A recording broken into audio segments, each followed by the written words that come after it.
and safety of your family may be at risk because federal laws are being broken in neighborhoods across Northeast Ohio. What our hidden camera investigation uncovered is getting results in Washington. On your side, consumer investigator Jen Strathman fought for 6 months to keep your family safe. Danita, close to 4 million Ohio homes contain a toxic substance that's hazardous to children. But the federal agency responsible for keeping your family safe isn't talking about what we found. 2-year-old Jaden's energy is endless. It's children like Jaden who've kept Roberta Anderson energized the last 20 years. The major concern is damage to the brain. As a pediatric nurse practitioner at Metro Health Medical Center, Roberta sees child after child poisoned by their own home. This is a very profound picture, and as you can see, her whole intestinal system was contaminated with the lead. In some Cleveland neighborhoods, as many as 1 in 4 children under the age of 6 have elevated lead levels. It doesn't take much to endanger a child. Jaden was exposed when windows were open and closed in his home. Home improvement projects are also to blame, so the federal government added a new player in the war on lead. Your contractor. He's required to take steps to prevent lead exposure during home renovations.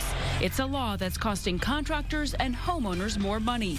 But our 6-month On Your Side investigation found the law is not being enforced. The whole system is failing right now. And our hidden camera video shows contractors know it. Now, they haven't started cracking down real hard yet. The agency responsible for enforcing the law isn't talking, but 2 congressional leaders are speaking out, both pushing for change. It's a health and safety issue for me. It's an issue contractors learn about in a day-long training class. Anyone who works in a home or child care facility built before 1978 and disturbs more than 6 square feet of a painted surface needs the class. For instance, a window could be 2 by 3, that's 6 square foot. So it is a small area. Michael Feller travels the country training contractors, showing them how to test for lead and contain it with plastic and specialized vacuums.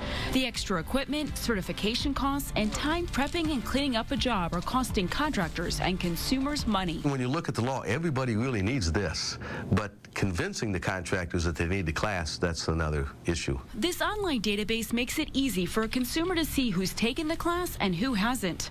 Within 50 miles of Cleveland, more than 1,500 contractors have the training.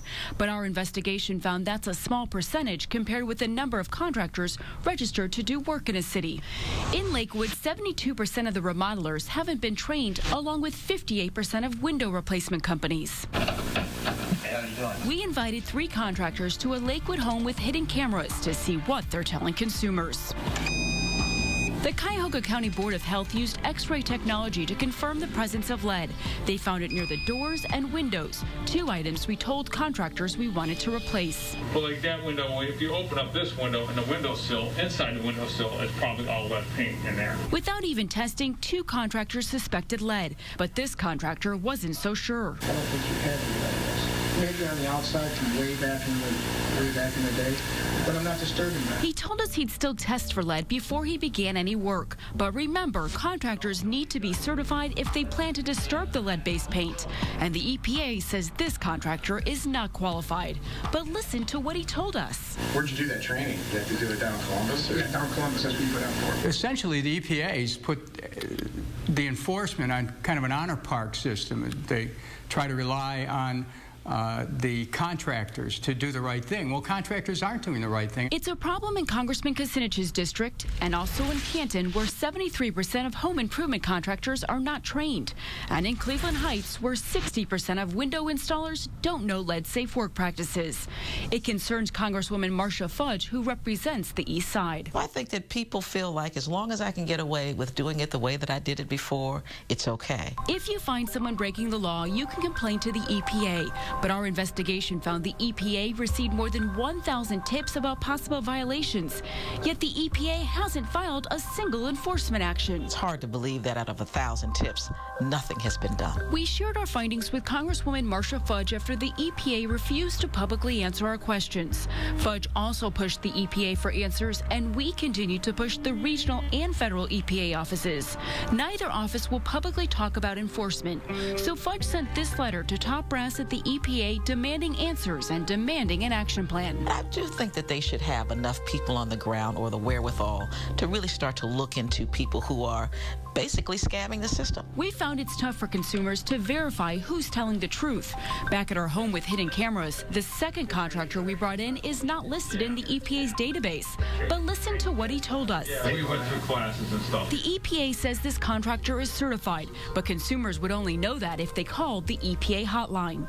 The company mistakenly checked the wrong box when they filled out EPA paperwork, so they didn't end up in the public database. The company had no idea until we told them. I'm just hoping that things like this will make them take another look at it and say, you know what, maybe the enforcement mechanism we have here doesn't quite work. Congressman Kucinich is also pledging to work on this issue. He raised questions about it 4 years ago before the rules became law, and Kucinich is ready to push the EPA for answers again. I'm very grateful that you have brought this up, because it's going to be instrumental in pushing the EPA to do the right thing on behalf of America's children. Just this week, the EPA filed its first enforcement action based on a tip and a 7-month-old YouTube video showing a contractor breaking the law. We'll continue to demand action and answers. So, Jen, what do contractors think about this enforcement, and what can consumers do about it? Well, the contractors who have paid for the training and the equipment are very unhappy. They think there's an unlevel playing field out there because these guys who are not trained can come in and underbid a job. So consumers need to ask a lot of questions. Towering trees, artistic architecture, and 100-year-old homes are scattered throughout Northeast Ohio. But beyond the beauty of these homes lies a dangerous problem for your family. It's something that you really don't think about, but you should. These parents had no idea their own home could alter the future of their 2-year-old son, Jaden. Jaden's bedroom is his playground, but it's also a danger zone. They found lead in the paint in the windows and a couple of the doors, the mailbox. To remove it safely, contractors will have to contain the lead with plastic and use specialized vacuums to clean up when they're done working. They'll use techniques they learned in specialized lead-safe training classes. But a 6-month, 5-on-your-side investigation found the majority of contractors are not taking the class. Did you think that most contractors were complying with the law? Yes. I would have to say yes. Raymond Sack is Wickliffe Building Commissioner and president of Ohio's largest association of building and code enforcement officials. It's known as Baconio. 40 Northeast Ohio cities are represented. The Baconio community is well aware of the year-old federal law that requires certified contractors test for lead. It's required if they're working in a home or child care facility built before 1978 and they're disturbing more than 6 square feet of a painted lead surface. As a city, the jurisdiction falls on the federal government. But our investigation found the federal government didn't take any enforcement action until the day before our story aired. That's when the EPA filed the first and only action against a contractor in Maine. It took an anonymous tip and this 7-month-old YouTube video for the EPA to act. While it's the feds' rule to enforce, they're not the only ones who can take action. 11 states are enforcing the law to protect their residents. Ohio is not one of them. But even in states that haven't adopted the law, there are steps being taken to protect families. In Minnesota, you can't pull a permit for an older home unless the contractor proves they're certified under the federal law. And back in Ohio, the city of North Olmsted is doing the same thing. I commend them. It's a great idea. But Sachs still wasn't sure enforcement was legally his city's responsibility. So you think it would take a lot more time? Absolutely not. But it's something that we can't mandate because we have no jurisdiction over it. Federal officials disagree. As a former mayor and now Congresswoman, Marcia Fudge believes local ordinances and charters allow a city to enforce health and public safety issues. I think they absolutely have any jurisdiction they need to request a certification. Until the feds, city, or state take action on behalf of Ohio's citizens, homeowners need to take it upon themselves to check a contractor's credentials. Check the database and see if they have a certificate so you're sure the company is certified and will not be putting your family at risk. We have the database on newsnet5.com along with interactive maps that allow you to see if your neighborhood is at risk for lead poisoning. On your side, Jen Strathman, News Channel 5.